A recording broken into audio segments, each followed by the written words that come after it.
जम्मू पहुंचे हैं मुख्यमंत्री उमर अब्दुल्ला। तो जम्मू में प्रभावित इलाकों का जायजा लिया है। पाकिस्तानी ड्रोन हमले के बाद से स्थिति का जायजा लिया है। अस्पताल में घायलों का हाल चाल लिया है मुख्यमंत्री उमर अब्दुल्ला ने। तो अस्पताल में घायलों के साथ उन्होंने मुलाकात की। पुंछ में पाकिस्तान की फायरिंग में घायल हुए थे और इन सभी से मुलाकात कर उनका हाल चाल जाना है जम्मू कश्मीर के मुख्यमंत्री उमर अब्दुल्ला ने। तो जम्मू पहुंचे मुख्यमंत्री उमर अब्दुल्ला, उसके बाद से हालात का जायजा लेने के लिए तुरंत अस्पताल पहुंच गए। जम्मू में प्रभावित इलाकों का जायजा लिया है मुख्यमंत्री उमर अब्दुल्ला ने। तो ये एक तस्वीर आपकी टीवी स्क्रीन पर दिखा रहे हैं कि किस तरीके से मुख्यमंत्री उमर अब्दुल्ला की गाड़ी का काफिला बढ़ता हुआ और इन्हीं में से एक गाड़ी में मुख्यमंत्री उमर अब्दुल्ला शामिल है। और जिस तरीके से तनाव लगातार बने हुए हैं, इन तनाव के बावजूद मुख्यमंत्री लोगों का हालचाल लेने के लिए पहुंचे, घायलों का हालचाल जानने के लिए पहुंचे।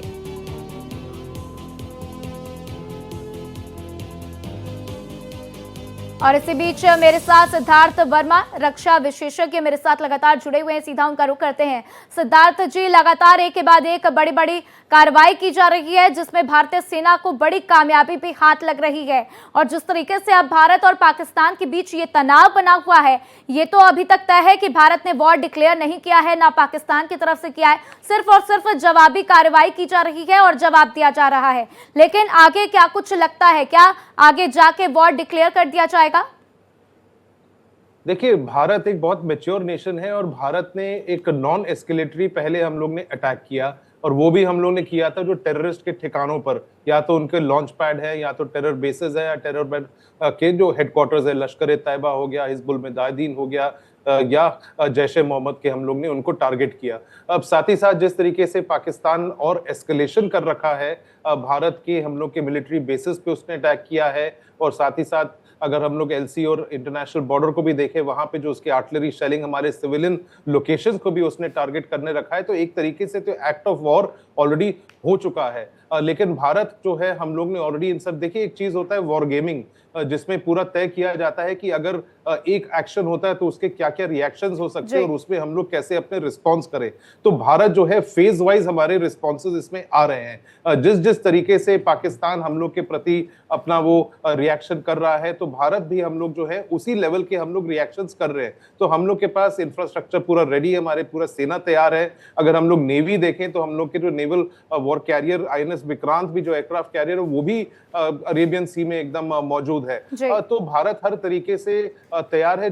जैसे कल ब्रीफिंग में भी बताया गया था, जो विदेश मंत्री जी ने कहा था कि विदेश सचिव ने जो कहा था कि पाकिस्तान के ऊपर है डी एस्केलेट करने का, और अगर वो एस्केलेट करता रहेगा तो भारत, हम लोग ऑलरेडी अपने पूरे फेजेस पूरे तैयार करके रखे हुए हैं। अगर उनको ऑल आउट वॉर चाहिए, जहां पे एकदम कांटेक्ट हो, जहां पे हम लोग के टैंक्स के आपस में लड़ाई हो, इन्फेंट्री के आपस में लड़ाई हो, राइट नाउ जो अगर देखें तो non contact stand of distance से मिसाइल्स और ड्रोन्स के साथ और आर्टिलरी शेलिंग के साथ अभी पाकिस्तान एंगेज कर रहा है। जी बिल्कुल, पाकिस्तान इंगेज कर तो रहा है, लेकिन पाकिस्तान को करारा जवाब भी दिया जा रहा है और लगातार भारतीय सैनिक हमारी सीमा पर डटे हुए हैं। एक एक करके पाकिस्तान को उसके पाई पाई का हिसाब दिया जा रहा है। लेकिन साथ ही साथ सिद्धार्थ जी, जिस तरीके से अब देखा जा रहा है कि पाकिस्तान की जो आवाम है, वहां पर PTI के जो कार्यकर्ता हैं, इमरान खान की रिहाई की मांग कर रहे हैं, कह रहे हैं कि उनको जेल से रिहा किया जाए। तो इसको किस तरीके से देखें? क्या वहां पर कार्यकर्ताओं को ये लगता है, आवाम को ये लगता है कि इमरान खान होते तो शायद इस तरीके की सिचुएशन नहीं बन पाती? इसके पीछे आपको क्या कुछ वजह समझ में आ रही है? देखिए, पाकिस्तान के अगर अंदरूनी सिचुएशन देखें तो वो पॉलिटिकल सिचुएशन वो लोग पूरे अनस्टेबल हो रखे हैं। इमरान खान अगर उनको सबसे पॉपुलर लीडर पाकिस्तान के अंदर वो लोग मानते हैं, और उनके जो पार्टी भी है, उनको भी लगता है कि वोट्स रिग करके उनको जबरदस्ती गलत उनको जेल में डाला गया है। अगर हम लोग उनकी अंदरूनी सिक्योरिटी सिचुएशन देखें तो वो भी पूरा टूट फूट रखा है। बलूचिस्तान लिबरेशन आर्मी जिस तरीके से भारत पूरा एक्शन ले रहा है और पाकिस्तान को अपने फोर्सेस की रिडिप्लॉयमेंट करनी पड़ रही है, तो जो खबरों में आ रहा है कि क्वेटा में भी उसने पूरा अटैक कर रखा है। अगर तहरीक-ए-तालिबान पाकिस्तान को देखें तो वो भी वहां पर एकदम एक्टिव हो रखा है खैबर पख्तूनख्वा में। तो विभाजन बहुत ज्यादा पाकिस्तान के अंदर हो रखा है। और पाकिस्तान के आम नागरिक को भी देखें तो जिस तरीके से भारत ने, जब हम लोग ने उस रात को ऑपरेशन सिंदूर का पहली रात को जो हम लोगों ने उनके टेरर बेसिस को पूरा अटैक किया था, तो उसी समय उनके जो जवान, उनके जो मुल्क के जो सिविलियंस हैं, उसी समय उन लोग ने आवाज पाकिस्तान के एडमिनिस्ट्रेशन और मिलिट्री के और आईएसआई के खिलाफ उठाया था कि पाकिस्तान जो है ये टेरर बेसिस को एकदम शहरों में आम नागरिक आवासों के पास उन लोगों को बसाया हुआ है, जिसकी वजह से भारत की तरफ से तो उन लोगों को खतरा है ही, और इन टेरर बेसिस के वजह से भी उनको खतरा है। तो पहले ही से सब कुछ पर्दाफाश हो रखा है पाकिस्तान का। उन लोग ने मेन स्ट्रीम कर रखा है टेररिज्म को। आतंकियों के आड़ में पाकिस्तान आर्मी छुप के वार करता है। इंटरनेशनली भी अगर देखें, कोई भी अगर आर्मी हो, अगर अपना ट्रेडिशनल वॉरफेयर को छोड़कर, अपने सोल्जरिंग प्रिंसिपल्स को छोड़कर अगर आतंकियों को इस्तेमाल करता है लड़ाई लड़ने के लिए, तो फिर वो अपना एक moral right as a soldiering nation वो खो जाता है। अगर हम लोग कारगिल में भी देखें, जिस तरीके से कैप्टन सौरभ कालिया को उन लोगों ने म्यूटिलेट करके इतना बैडली उनका बॉडी वो किया था, तो ये सब कोई सोल्जरिंग नेशन के कोई एग्जाम्पल नहीं है। तो पाकिस्तान को अगर हम लोग देखें तो आतंकी नेशन तो है ही, और जिस तरीके से उसके अवाम भी वहां पे अब गुहार लगा रहे हैं कि जनरल मुनीर के खिलाफ या शहबाज शरीफ के खिलाफ, तो ये सब पूरे पाकिस्तान एकदम खंडित होता ही जा रहा है। पाकिस्तान फिलहाल अगर उसकी इकोनॉमिक सिचुएशन भी देखें, एक हाउस ऑफ कार्ड्स की तरह है, एक उसको थोड़ा और झटका लगे तो पूरा का पूरा खंडित होकर पाकिस्तान जो एकदम टूट फूट जाएगा। सन 71 में जिस तरीके से ईस्ट वेस्ट पाकिस्तान और वेस्ट पाकिस्तान को विभाजन होकर बांग्लादेश बना, तो इस बार अगर पाकिस्तान अपना मिसएडवेंचर खत्म नहीं करे और भारत एकदम ऑल आउट एस्केलेशन करे, तो ये पाकिस्तान जो हम लोग देख रहे हैं, पाकिस्तान रहेगा नहीं, खंडित होकर ढेर सारे भागों में वो बंट जाएगा।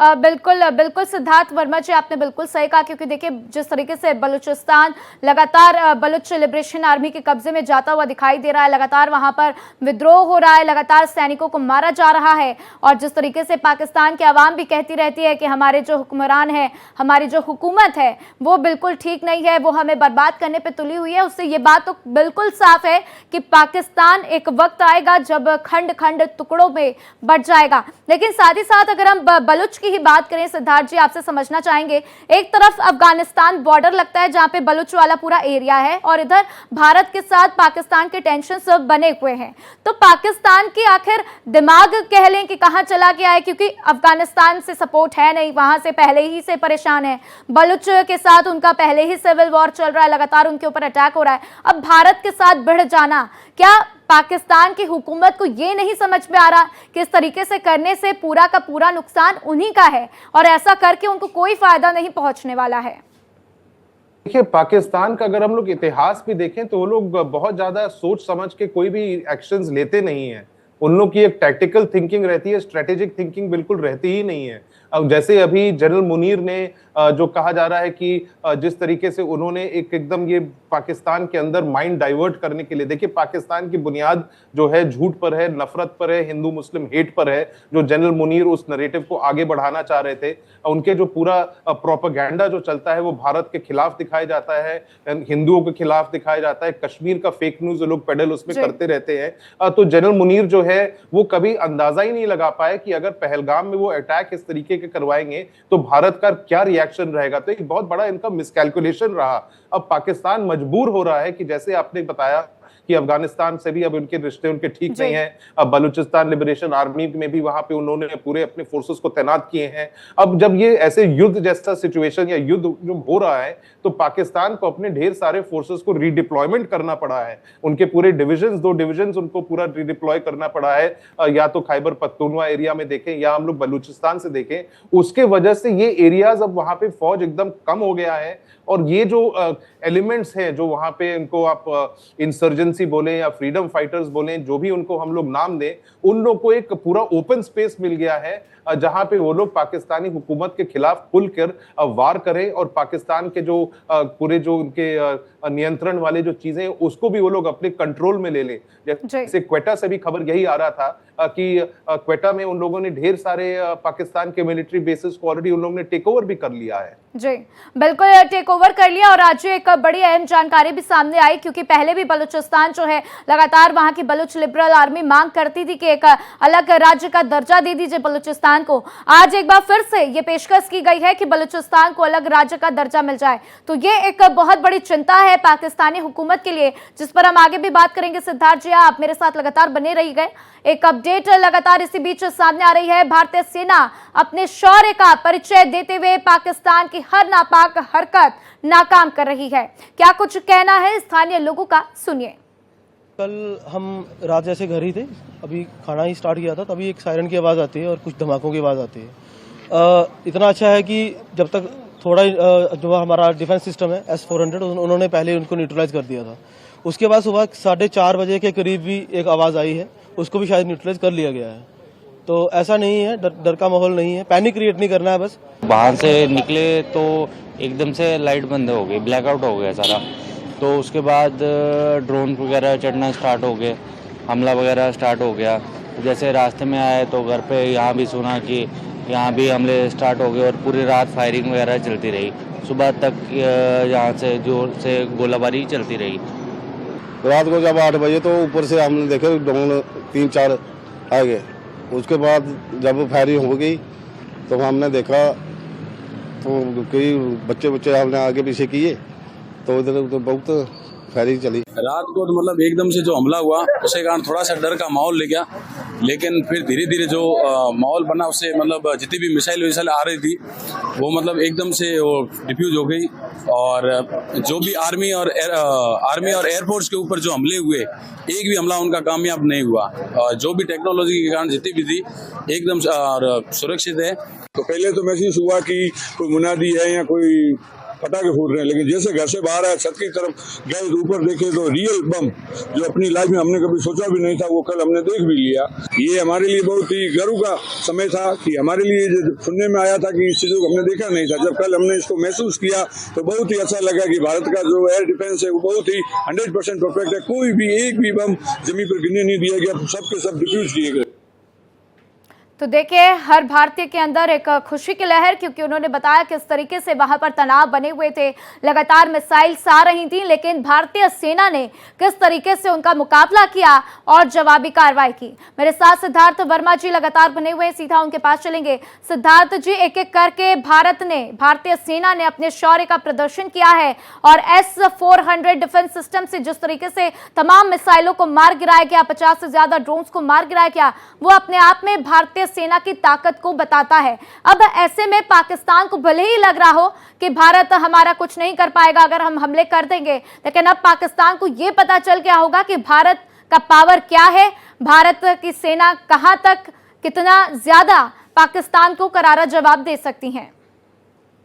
जी बिल्कुल राधा जी, जिस तरीके का भारतीय रक्षा फोर्सेस ने, एयरफोर्स ने, आर्मी ने जिस तरीके से हम लोग इसका एकदम एक मिसाल के तौर पर अंतर्राष्ट्रीय समुदाय भी इस लड़ाई को देख रही है, क्योंकि देखिए इसमें कई चीजें इस्तेमाल हो रहे हैं। अगर S-400 को भी देखें तो S-400 रशिया यूक्रेन वॉर में भी उसको इस्तेमाल किया गया है और S-400 को भारत में पाकिस्तान के वो स्वॉर्म ड्रोन्स के खिलाफ भी जिस तरीके से हम लोग ने इसको इस्तेमाल किया है, उनके मिसाइल्स के खिलाफ इस्तेमाल किया है, तो ये एक दिख रहा है कि भारत जो अपने डिफेंस में जो हम लोग पिछले कई सालों से जो इन्वेस्ट कर रहे हैं, जो अपग्रेड कर रहे हैं, तो भारत, अगर हम लोग को कहा जाता है कि वर्ल्ड्स 4th लार्जेस्ट हम लोग आर्मी है और जिस तरीके के हम लोग के पास जो बजट हम लोग उसमें डालते हैं अपने डिफेंस में, तो जो प्रोक्योरमेंट किया है, हाँ देखिए 100% सब चीजें नहीं मिलती हैं, लेकिन जो हमारा अभी लेवल है, पाकिस्तान तो हम लोग के सामने कुछ भी इसमें नहीं है, क्योंकि टेक्निक्स जो हम लोग इस्तेमाल कर रहे हैं, प्रिसिशन टारगेटेड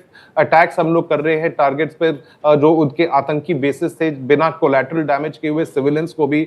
और हम लोग जो एग्जाम्पल हम लोग दिखा रहे हैं, अपना पावर का जो प्रोजेक्शन है, वो अंतरराष्ट्रीय समुदाय तो देख ही रहा है, और साथ ही साथ पाकिस्तान को भी ये पता चल गया है कि पाकिस्तान का लेवल है ही नहीं भारत के साथ कोई भी एक कन्वेंशनल वॉर करने के लिए। और यही चीज है, भारत के खिलाफ पाकिस्तान को मालूम है कि कन्वेंशनल वॉर में पाकिस्तान कभी भारत से जीत नहीं सकता है। इसकी वजह से वो आतंकवाद को इस्तेमाल करता है और भारत के अंदर किसी न किसी तरीके से ये आतंकी हमले कराता रहता है, क्योंकि उसको मालूम है कि कन्वेंशनल वॉर में वो कभी जीत भी नहीं सकता है। और कहां पे वो 2 फ्रंट वॉर, 2.5 फ्रंट वॉर, उसको अगर लगता है चीन उसके सपोर्ट पे भी आएगा।